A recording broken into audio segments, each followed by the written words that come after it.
2월달은 28일밖에 없기 때문에 11일밖에 안 남았네요. 2월달. 네. 몇 년 전에는 이때쯤 굉장히 추웠을 때가 있었는데요. 네. 지금은 그래도 괜찮은 편이고 앞으로 이제 2월달 끝까지도 그렇게 춥지 않을 것 같아요. 얘기해 보니까. 네, 오늘은 씨 뿌리는 비유에 대해서 말씀을 살펴보고자 합니다. 예수님은 무엇을 가르치실 때 비유로 많이 말씀하셨습니다. 비유란 영어로는 parabl이라고 하는 말인데 파라하고 볼라하고 둘이 합쳐진 단어예요. 파라라는 것은 옆에, 볼라라는 것은 던지는 것, 옆에다 던지는 것을 그런 의미를 가진 단어라고 합니다. 저는 무슨 말을 할 때, 설명할 때 비슷한 조금 쉽게 알아듣기 쉬운 예화를 들어가지고 하는 말씀이죠. 우리도 누구한테 무엇을 좀 설명하기 위해서 조금 복잡한 말을 할 때는 상대방이 이해하기 쉽게끔 이렇게 쉬운 말을 예를 들어서 말하는 경우가 있습니다. 네, 그런데 13장 10절에 보면은 그게 아니라 잘 모르게 하기 위해서 어떤 것을 숨기기 위해서 말씀해 주시는 것을 볼 수가 있습니다. 왜냐하면 이제 13장 1절부터는 무리들에게 하신 말씀인데 그때는 비유로 말씀하시고 10절에 와서는 제자들이 예수께 나와 이르되 어찌하여 그들에게 비유로 말씀하시나이까. 그들에게 비유로 말씀하시는 이유가 뭡니까? 그렇게 말씀하셨을 때 주님께서 대답하시기를 천국의 11절에 천국의 비밀을 아는 것이 너에게는 허락되었으나 그들에게는 아니 되었나니 무릇 있는 자는 받아 넉넉하게 되되 없는 자는 그 있는 것도 빼앗기리라. 네, 그래서 보면은 주님께서는 무리들에게는 오히려 이렇게 비유로 말씀하시는데 그 다음에 비유가 의미가 뭔지를 가르쳐 주실 때에는 제자들만 있을 때 가르쳐 주시는 것을 볼 수가 있습니다. 참 이것이 종종 말씀 나눴지만 왜 그러시는 것일까? 사람들은 이런저런 이유를 생각해 봅니다. 예를 들면은 누가복음 20장 1절에 보면은 거기서부터 보면은 대제사장들과 서기관들이 예수님께 묻기를 당신이 무슨 권위로 이런 일을 안식일에 행하시나이까? 누구에게서 권위를 받았는지 우리에게 말하라고 요구하죠. 그럴 때 주님께서 그들에게 질문을 하십니다. 나도 한 가지를 너에게 묻겠는데 내게 말하라. 요한의 세례가 하늘로부터냐 사람으로부터냐? 그걸 좀 자세히 말씀 안 드리겠지만은 사람들이 두려워가지고 대답을 못해요. 그래서 우리 모르겠다 이렇게 피해버리고 맙니다. 그때 예수님께서 말씀하시기를 나도 무슨 권위로 내가 하는지 너에게 이르지 아니하리라. 말씀을 안 해주시죠. 뜻을 안 밝혀주십니다. 왜 그런가 하면은 그들이 물어보는 동기가 진심이 아니고 예수님을 함정에 빠뜨려 죽이려고 하기 때문에 대답할 필요가 없죠. 우리 그런 이유도 있습니다, 분명히. 그런데 비유로 하시는 말씀, 거기서 분명한 우리가 한 가지 이유는 무엇인가 하면은 바로 조금 아까 읽어드린 대로 11절에 보면은 천국의 비밀을 아는 것이 너에게는 허락되었으나 그들에게는 아니 되었나니. 천국의 비밀을 아는 것은 제자들에게는 허락하셨지만 하나님께서 다른 사람들에게 허락을 안 하셨다는 거예요. 그것이 사실은 기본적인 이유가 되는 것입니다. 그리고 12절에 보면은 말씀하시기를 무릇 있는 자는 받아 넉넉하게 되되 없는 자는 그 있는 것도 빼앗기리라. 그 깨닫는 사람은 더 깨닫게 해주시고 깨닫지 못한 사람은 더 뺏긴다고 하시는 말씀이죠. 또 16절에 보면은 그러나 너희 눈은 봄으로 너희 귀는 들음으로 복이 있도다 말씀하세요. 그러면 예수님께서 하시는 말씀이 바로 이것을 말씀하십니다. 우리에게 정말 이 천국의 비밀을 아는 것이 얼마나 큰 복인지 우리에게 말씀하시고 계십니다. 우리가 비유로 말씀하시는 이유를 정확히 잘 알기는 어려운 건 사실입니다. 그러나 여기서 분명한 대답은 예수님의 말씀은 그들에게는 허락되어 있지만 다른 사람들에게 허락되지 않다 하는 것이죠. 그런 거 볼 때 우리는 참 나도 그 비밀을 알아야 되겠다, 그런 마음이 생기지 않습니까? 나도 그 비밀을 알고 싶다. 거기다가 또 17절에 보면요, 뭐라 그러시냐면, 내가 진실로 너에게 이르노니 많은 선지자와 의인이 너희가 보는 것들을 보고자 해도 보지 못하였고 너희가 듣는 것들을 듣고자 해도 듣지 못하였느니라. 많은 선지자들이 구약의 아브라함, 모세, 또 예레미야, 이사야, 이런 모든 선지자들이 보고자 했지만 못 보던 것들이 있는데 너희들은 보게 되니까 얼마나 보게 되느냐. 그러면 그런 말을 들을 때 우리가 그런 생각이 안 됐어요. 내가 그들이 모르는 진리를 아는 것이 뭐가 있나. 분명히 그들이 모르던, 그들이 대단한 사람들인데 모르는 것을 내가 아는 게 뭐가 있나. 그거 아는 사람은 복이 있다고 하셨는데, 그런 궁금증과 참 챌린지가 되지 않습니까? 그래서 여기서 참 비유로 말씀하시는 것에는 그걸 보면서 이것이 참 우리가 그걸 깨닫는다는 것이 얼마나 복되는 것인지, 우리 예수님께서 산상보훈에서 복된 이런 자는, 마음이 가난한 자는 복이 있나니, 복에 대해서 말씀하셨는데 여기서는 어떤 사람이 복이 있다고 말씀하셨냐면은 너희 눈은 봄으로 너희 귀는 들음으로 복이 있도다. 그러니까 말씀을 듣고 깨닫는 사람은 복이 있다 그랬어요. 그러니까 참 복이 있으려면은 바로 말씀을 깨닫는 귀가 있어야 되는 것이고 눈이 있어야 되는 것입니다. 그리고 이제 또 비유에 대해서 말씀하셨는데요. 오늘 그 씨 뿌리는 비유를 말씀하시는 것이 이제 비유에 대한 말씀이 중간에 있다는 걸 또 우리가 봐야 됩니다. 13장 1절부터 9절까지는 씨 뿌리는 비유를 말씀하셨죠, 무리한테. 그 다음에 10절부터 17절까지는 비유로 하시는 말씀, 비유로 하시는 그 이유를 말씀하세요. 그 다음에는 18절부터는 제자들에게 그 비유로 하시는 말씀을 설명하시는 거예요. 18절부터. 그러니까 지금 비유에 대한 말씀, 비유로 하시는 말씀, 그 이유를 설명하시는 것이 그 중간에 있다는 것을 보면서 다 연결이 돼야 되는 것 아니겠어요? 그러니까 비유로 하시는 말씀을 이제 설명하시기 바로 전에 그 비유에 대한 말씀하시고, 18절에 뭐라고 하시냐면 그런즉 씨 뿌리는 비유를 들으라 그러셨죠? 그런즉. 저도 이 그런즉이라는 단어가 연결되는 단어인데 오늘 전에는 이렇게 중요성을 잘 몰랐어요, 사실은요. 근데 이번에 보니까 그런즉이라는 단어가 딱 나오는데, 그런즉이라는 것은 영어로는 therefore이라고 돼 있어요. therefore. 이게 무슨 말이냐면 그렇기 때문에 이 씨 뿌리는 비유를 들으라, 그런 말씀입니다. 그러면은 무슨 말씀인가? 우리가 비유로 하시는 말씀의 이유, 또 사람들이 잘 못 깨닫는 이유, 어떻게 하면 깨달을 수 있는지, 그 말씀이 여기에 지금 연결이 되는 거잖아요. 18절부터. 그렇죠? 그래서 이 말씀을 통해서 왜 우리가 사람들이 못 듣는지, 들어도 깨닫지 못하는 이유가 어디에 있는지, 듣는 자가 복이 있다 그랬는데 복을 못 받는 이유가 어디에 있는지 여기 말씀하시고 계십니다. 그래서 우리 신앙생활에 있어서 마음밭같이 중요한 것이 없습니다. 마음밭 같다. 마음밭이 여러분들 사람들 보면 마음밭이 어떤지 아시겠어요? 알 것 같을 때도 있고 잘 모를 것 같은 때도 있고, 그렇죠? 저 외모로 볼 때 저 사람 참 믿음이 좋은 것 같은데 깨달음이 없어요. 그럼 어떤 사람은 잘 관심 말씀 가지고 깨달음이 있어요. 사람들이 다 다릅니다. 참 잘 생각해 보면 신앙은 이 마음밭이 그 사람의 신앙을 결정해 주는 거예요. 말씀을 들을 때 어떻게 받아들이느냐. 어떤 사람들은 그냥 귀등으로도 안 듣고 그런 사람들이 있는가 하면은, 어떤 사람들은 신중하게 진심으로 알고 싶어하는 마음 가진 사람들이 있고, 벌써 마음밭이 다릅니다. 그런데 오늘은 주님께서 사람들의 마음밭에 대해서 말씀하시는데 네 가지 마음밭에 대해서 말씀하세요. 마태복음 13장 1절부터 9절까지는 먼저 주님께서 농부가 밭에 씨를 뿌리는 비유를 먼저 말씀해 주십니다. 그때는 아마 농사들을 많이 그렇게 했기 때문에 다 사람들이 다 알고 무슨 말씀인지 알았을 것입니다.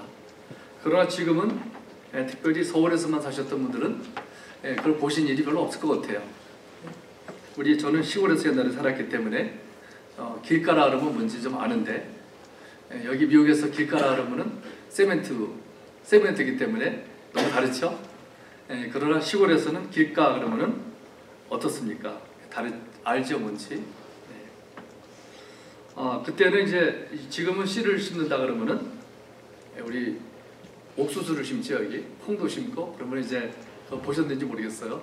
저도 지나가면서 관심 없게 많이 봤기 때문에 잘은 못 봤는데, 그 추락돌 뒤에 넓게 이렇게 굉장히 넓은 씨 심는 게 있어요. 가지고 아마 정확히 못 봤지만 그게 씨를 하나씩 땅에다 박지 아마 못 보셨어요? 하나씩 이렇게 집어넣은 땅에 파묻습니다. 그죠? 근데 그때는 어떻게 되냐면은 우리가 한국에도 많이 그럴 것 같지만 씨를 갖다 이렇게 뿌리는 거잖아요. 이렇게 뿌리는 거예요. 이렇게 뿌리면 어떤 것들은 길가에 떨어지는 게 있고, 어떤 것은 돌밭에, 어떤 것은 가시밭에, 어떤 것들은 그 옥토에 좋은 땅에 떨어지는. 그래서 네 가지 밭이 여기 말씀되고 있습니다. 첫 번째로는 길가에 떨어진 씨, 두 번째는 돌밭에 떨어진 씨, 세 번째는 가시 떨기 위에 떨어진 씨, 그리고 네 번째는 좋은 땅에 떨어진 씨였습니다. 어떤 이들은 성경학자들이나 목사님들이 이 비유를 보면서 첫 번째부터 세 번째까지는, 첫 번째, 두 번째, 세 번째는 결실을 맺지 못했기 때문에 구원받지 못한 사람들을 말하는 것이다. 그리고 네 중에서 네 번째만 구원받은 사람들을 말하는 것이다. 이렇게 주석에 보면 그렇게 있어요. 그것도 일리가 분명히 있죠. 그런데 또 생각해보면 그렇습니다. 여러분과 저도, 아니 옥토라고 그럴지라도 첫 번째 경우도 경험했었을 것이고, 두 번째도 세 번째도 경험들 종종 하고 있지 않습니까? 항상 옥토만 있는 것이지는 않다 생각이 듭니다. 그렇기 때문에 이것은 우리 첫 번째, 두 번째, 세 번째 다 우리에게 해당되는 것이다 생각이 듭니다. 그래서 잠깐 그 첫 번째, 두 번째, 세 번째, 네 번째 살펴볼까 합니다. 먼저 첫 번째 떨어진 씨들은 길가에 떨어졌다고 했습니다. 길가는 어떤 땅이었을까요? 길은 사람들이 많이 걸어 다닌 길이잖아요. 그래서 거기는 다른 데보다 딱딱해요. 딱딱해서 씨가 떨어지면 어떻게 될까요? 뿌리를 박지를 못합니다. 그래서 이제 새들이 다 쪼아 먹는 거야. 새들이. 성경에 보면 새들이 마귀를 상징하는 경우가 종종 있습니다. 그래서 씨가 뿌리를 내리기 어렵고, 그러다 보니까 새들이 쪼아서 먹어버리니까 아무런 씨가 싹을 못 내죠. 그래서 오늘 말씀 19절에 보면은 그것은 바로 사람이 아무나 천국 말씀을 듣고 깨닫지 못할 때 악한 자가 와서 그 마음에 뿌려진 것을 빼앗아 간다. 이렇게 예수님께서 말씀하셨습니다. 왜 깨닫지를 못하였을까요?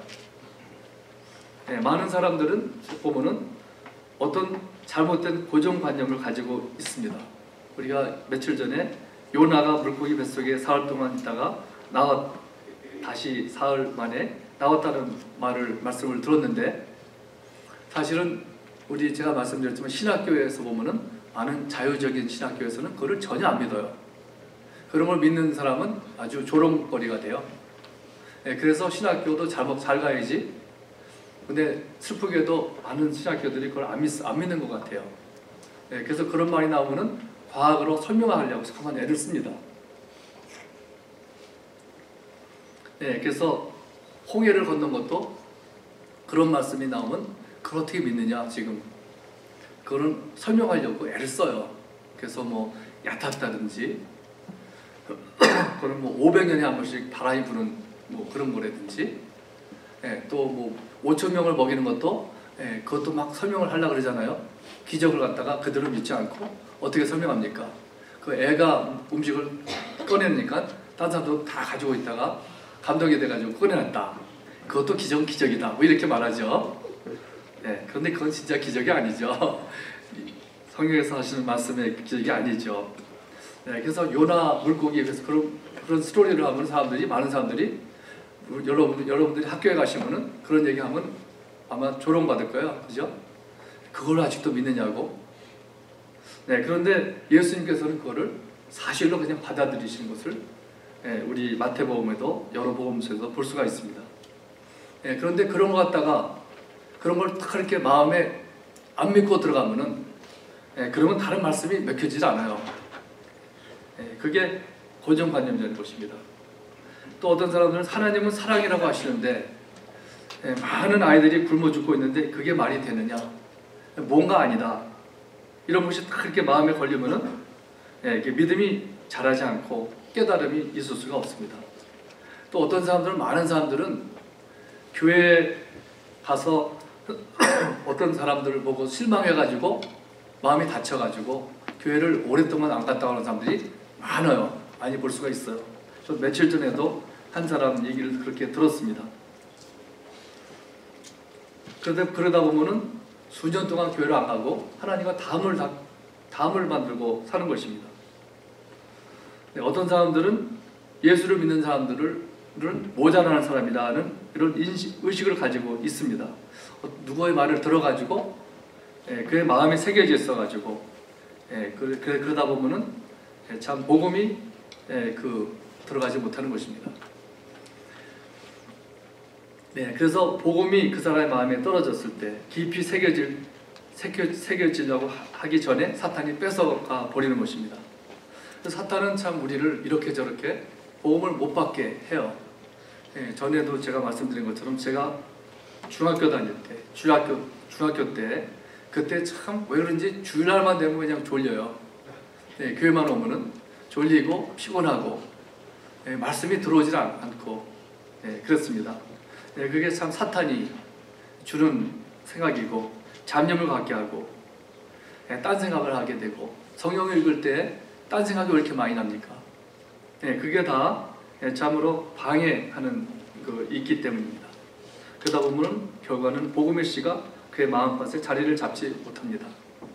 두 번째는 밭은 돌밭이라 했습니다. 돌밭은 흙이 깊지 못해서 얇습니다. 그래서 뿌리를 이제 시기를 씌우면은 싹이 나가지고 나는데 조금 더 하다가 해가 나면은 말라가지고 비틀어져가지고 죽고 맙니다. 그리고 돌밭에 뿌려졌다는 것은 오늘 말씀 20절에 보면은 주님께서 말씀하시기를 그것은 말씀을 듣고 즉시 기쁨으로 받되 그 속에 뿌리가 없어 잠시 견디다가 말씀으로 말미암아 환난이나 박해가 일어날 때는 곧 넘어지는 자라 이렇게 말씀하십니다. 돌밭에 심겨진 씨는 하나님의 말씀을 듣고 좀 좋아하는 거예요. 기뻐하고 신나합니다. 그런데 시간이 가면서 신앙으로 인해서 어떤 어려움이 올 때, 핍박이 올 때 그의 신앙은 떠나는 것입니다. 뉴스를 보면은 이집트나 차이나 같은 곳에 지금도 교회에 대해서 기독교인들에 대한 핍박이 심하죠. 교회에 불을 지르는 경우도 있고 막 이런 경우가 있는데 또 어떤 때는 막 쳐들어오기도 하고 그런 경우가 있는데 예배드리는 사람들을 그때 얼마나 어렵겠습니까? 저는 그걸 보면서 이런 생각을 해보곤 합니다. 만약에 우리가 지금 모이는 교회에서 그런 어려움이 온다면 우리는 얼마나 많은 사람들이 떠날까? 그런 생각을 안 할 수가 없죠. 디모데전서 4장 1절에 보면 사도 바울이 말합니다. 그러나 성령이 밝히 말씀하시기를 후일에 어떤 사람들이 믿음에서 떠나 미혹하는 영과 귀신의 가르침을 따르리라 하셨으니 돌밭을 가진 사람은 종교적인 삶을 사는 사람일지 모르지만 교회는 나갈지 모르지만 형식적인 믿음을 가진 사람, 진짜 관계가 하나님과의 관계가 없는 사람일 수가 있습니다. 그의 믿음은 깊지가 않습니다. 그냥 머리로만 지적으로만 믿는 사람일 수도 있습니다. 예수님을 믿는 것이 파편화할 때는 사실은 미국에는 핍박을 받기보다는 예를 들면 대통령이 되려면 크리스천이 아니면 아직은 안 뽑혀요. 그래서 안 믿어도 나는 믿습니다 하는 나라가 미국인 것 같아요. 그래서 나중에 보니까 믿기는 뭘 믿어요. 가치가 완전히 삐뚤어졌는데 그런 경우를 우리가 볼 수가 있죠. 그러나 정말 때가 되면은 지금도 그럴 때가 많이 있지만은 믿는 것으로 인해서 손해를 보고 손가락질을 받는다든지 조롱을 받는다든지 어떤 손해를 가져올 때 믿음을 버리는 사람이 바로 이 돌밭에 뿌려진 사람이다 생각이 듭니다. 어떤 사람은 학교를 졸업하고 대학교 교수가 되려고 어플라이를 하는데 막 이런저런 학교에 다 하죠. 근데 불교 학교라고 하면은 그럴 때 나는 모든 종교를 인정합니다. 교회는 다니지만은 모든 종교가 같다고 생각합니다. 이렇게 할 수도 있습니다.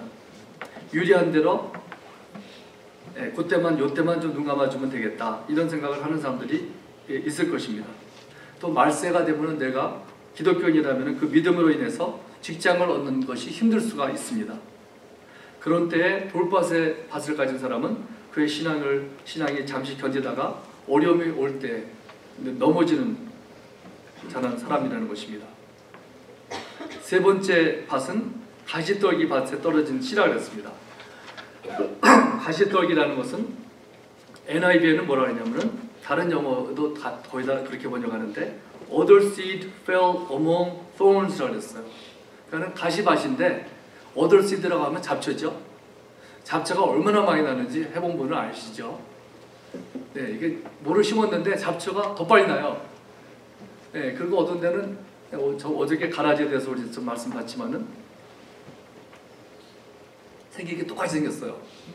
그래서 저는 어떤 걸 뽑을지 모르는 그런 다음 말씀에 이렇게 나오는데 거기 보면은 이 잡초가 진짜 얼마나 나는지 다시 뽑아도 좀 있으면 또 나와요. 그래서 씨가 도대체 어디 나왔나 이런 생각을 하게 되죠. 근데 보면은 영어에 보면은 그게 choked the plant라고 했어요. choke는 무슨 말이냐면 목을 초크한다 그러죠. 목을 초크한다 그래요. 마태복음 18장 28절에도 보면은 그 100데나리온 빚진 자를 찾았을 때 종이 그의 목을 잡았다 그랬는데 그 말이 영어로는 초크했다는 말이에요. 목을 쳐 너 죽인다 그런 말이죠. 또 마가복음 5장 13절에 보면은 무덤 사이에서 살던 귀신 들린 사람이 있는데 예수님께서 귀신을 쫓아내셨을 때 그 돼지떼에 들어갔어요. 돼지떼에 들어가지고 돼지가 그 바다로 들어갔죠. 그다 빠져 죽었는데 빠져 죽었다는 말을 보면 몰사했다 그랬는데 영어로는 drown이라고 했어요. 그게 바로 똑같은 말이에요. 초크 됐다는 말입니다. 네, 무엇이 몰사했을까요? 네, 22절 말씀 오늘 말씀 보면은 주님께서 말씀하시기를 가시떨기에 부러졌다는 것은 말씀을 들으나 세상의 염려와 재물의 유혹에 말씀이 막혀 결실하지 못하는 자요. 네, 그것은 바로 지금 말씀을 듣기는 하지만은 두 가지로 인해서 말씀이 막혔다 그랬어요. 그것은 뭐냐면은 세상의 염려. 첫째로는 세상의 염려이고 두 번째로는 재물의 유혹 때문에 말씀이 막혔다 그랬습니다. 네, 그래서 세 번째 이 밭은 가시떨기 밭인데 이 사람들은 말씀을 듣습니다. 아마 깨달았을 것입니다. 그래서 싹이 나왔다고 했기 때문에. 그런데 그 옆에 잡초가 확 나오는 것입니다. 그래서 그 가시가 막 자라가지고 원래 싹을 다 막아버립니다. 네, 우리 잡초와 가시는 무엇을 말할까요? 우리 주님께서는 말씀드린 것처럼 두 가지라고 했습니다. 세상의 염려와 재물의 유혹. 세상의 염려란 무엇일까요? 우리 누가복음 10장 38절부터 보면은 예수님께서 마르다와 마리아의 집에 가시죠. 거기 보면은 예수님께서 마르다의 집에 방문하신다고 하셨어요. 그러니까 예수님을 처음 아는 사람은 마르다인 것 같아요. 그래서 마르다의 집에 가셨는데 거기 동생이 마리아가 같이 있었던 것인데, 근데 마르다를 위해서 가셨지만 그러나 마리아가 더 예수님의 말씀을 잘 듣고 있는 것을 볼 수가 있죠. 우리 너무나 잘 아는 스토리입니다. 그래서 그 언니 된 마르다가 예수님에게 예수님 내 동생 좀 꾸짖어 주세요. 언니가 지금 준비하는데 도와주지도 않지 않습니까? 그러니까 주님께서 뭐라 그러십니까? 마르다야 마르다야 내가 많은 일로 염려하고 근심하나. 이 염려한다는 말씀이 바로 우리가 세상 염려로 인해서 말씀을 막는다는 말씀이 바로 염려 같은 단어입니다. 많은 일로 염려하고 근심하나. 세상의 일로 이것저것 자식 걱정 어떻게 살까 장래 병으로 인해서 회사 일은 어떻게 할까 이런 저런 염려 세상의 일로 많은 일로 염려하고 근심하나 그것 때문에 마르다는 말씀을 지금 듣지 못하지 않습니까? 그러나 예수님께서는 몇 가지만 하든지 혹은 한 가지만이라도 족하니라. 저는 이 말씀을 들으면서 반찬을 생각하게 돼요. 반찬을 한 가지만 해도 된다. 여러 가지 안 해도 된다. 그런 말씀 것처럼 들립니다. 마리아는 이 좋은 편을 택하였으니 빼앗기지 아니하리라. 예수님께서는 마르다에게 내가 많은 일로 염려하고 걱정을 근심을 하고 하는데, 그것은 염려라는 단어는 마음이 나눠진다는 말이거든요. 단어 의미가. 그래서 마음이 막 흩어집니다. 우리 사람은 우리가 할 수 있는 게 한계가 있어요. 우리가 다 집중 다 할 수가 없습니다. 어떤 어린 여자아이가 있었는데 얘가 이렇게 뭐를 선생님이 가르쳐주면 이해를 못하더래요. 선생님이 애한테 너는 왜 이렇게 못 알아듣냐고. 그러니까 애가 뭐라 하냐면 선생님 너무 여러 가지 별이니까 아무것도 못하겠다고. 그런 말을 했다 그래요. 좀 일리가 있죠? 우리가 세상의 일도 여러 가지, 이게 모든 일 여러 가지 다 그렇게 열심히 할 수 있는 한계가 있어요. 그렇다고 우리가 세상의 일을 소홀히 하라는 것은 아니지만 열심히 해야 되지만은 우리가 다 이렇게 열심히 다 하기가 힘듭니다. 그래서 지금도 세상에 많은 사람들은 세상의 일로 마음이 다 이렇게 나눠지고 걱정하고 염려해서 신앙이 자라지를 못하는 것입니다. 제임스 케네디라고 하는 돌아가신 지 이제 꽤 되는 목사님이 플로리다에 계셨는데 어떤 분이 그러더래요. 그 목사님에게 하는 말이, 나는 지금 영적인 일에 보낼 시간이 없습니다. 나는 생활을 해야 되는데 요새 얼마나 사는 것이 힘든지 모릅니다. 거기에 신경 쓸 시간이 없다는 거예요. 지금 너무 바빠가지고 사는데. 그 목사님이 하는 말이 그렇게 그분한테 그렇게 말했는지는 모르지만은 이렇게 말합니다. 그들이 모르는 사실은 그렇게 살다가 속히 끝이 오는데 그날에는 죽어서 하나님 앞에 서게 됩니다. 그렇게 세상 일에 이렇게 매여 있다가 무슨 말을 하려고 합니까? 그렇게 말했습니다. 가시밭 마음을 가진 사람들은 직장의 일, 가정의 일, 자녀들의 장래, 두려운 일들이 가시가 되어서 그의 마음을 빼앗아서 영적인 씨가 자라지 못하게 한다는 것입니다. 또 가시는 두 번째로는 재물의 유혹이라 했어요. 세상은 모든 것을 돈으로 재는 경향이 있습니다. 그래서 돈을 많이 번 사람은 성공했다 그러죠. 영어에는 successful 한다는 사람은 돈이 많이 번 사람을 가리켜서 그렇게 말하죠. 그러나 돈이 별로 없는 사람은 성공했다고 말을 안 해요. 그러나 오늘 말씀 보면은 우리 주님께서 보시는 것은 너무 다릅니다.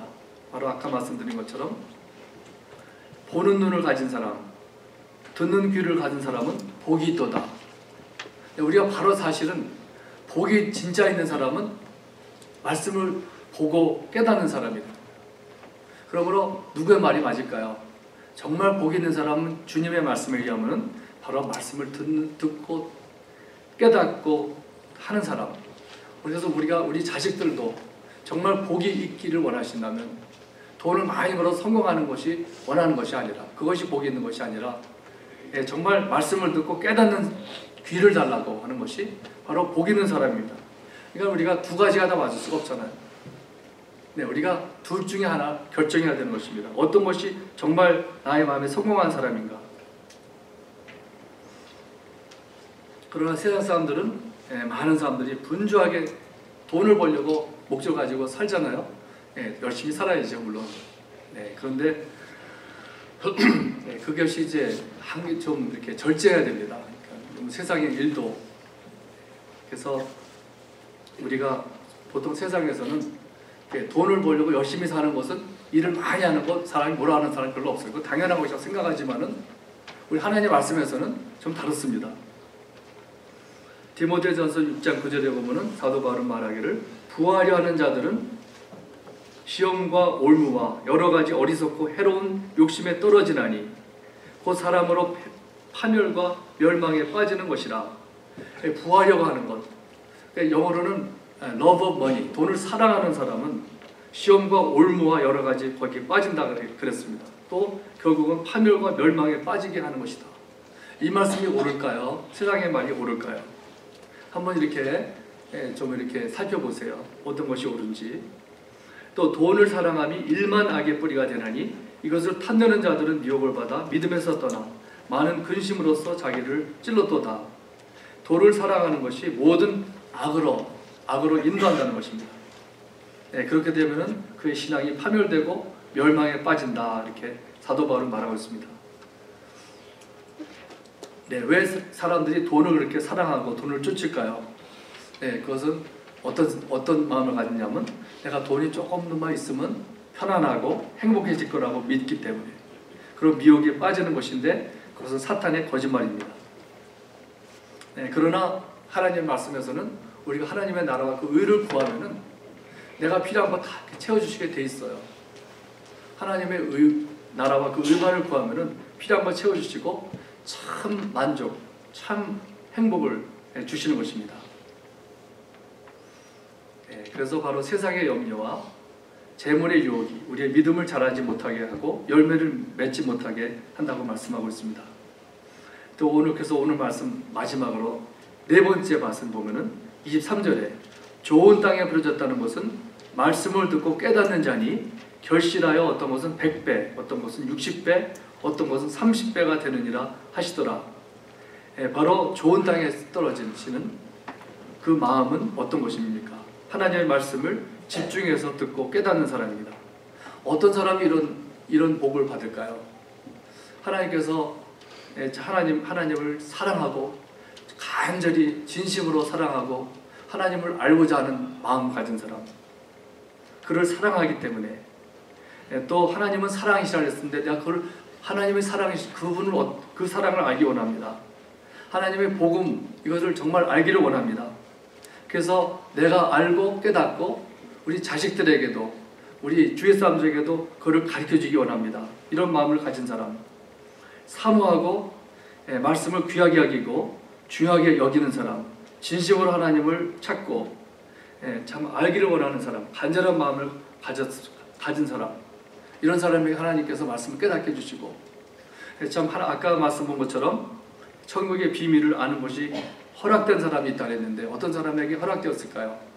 그런 간절히 원하는 사람, 또 이 허락됐다는 것은 무엇을 말하느냐 하면은 하나님의 은혜를 주셔야지만 깨닫지 우리가 머리가 좋아서 깨닫습니까? 그렇지 않죠. 하나님께서 은혜를 사모하는 사람, 하나님께서 깨달음을 주셔야 합니다. 그렇기 때문에 우리는 하나님 말씀을 볼 때 참 좋은 마음을 가지고 사모하는 마음을 가지고 와야 되겠고, 그리고 하나님의 은혜를 삼아 하나님 깨달음을 주세요. 그래야지만 알겠습니다. 또 우리만 아니라 우리 자식에게도 정말 복된 것이라는 것은 그들이 하나님 말씀 깨닫는 것이 정말 복된 거라고 했잖아요. 그것만 없으면은 복이 어디 있습니까? 하나님께서 말씀하시는 복은 깨닫는 데 있습니다.